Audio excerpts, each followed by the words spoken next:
Le disciple sait que Dieu voit le plus profond de son cœur, comme un père voit son enfant. Il ne le voit pas pour l'observer, mais pour l'acheminer à travers les hésitations humaines vers son prodigieux destin.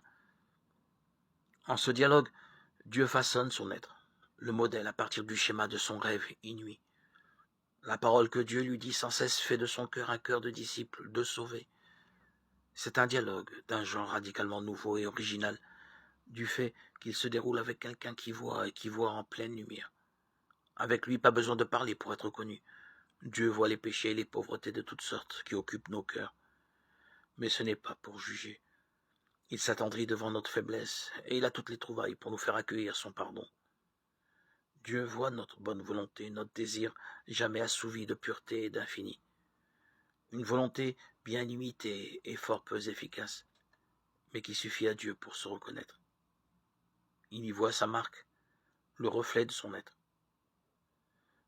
Ne voit-il pas déjà son disciple, son enfant,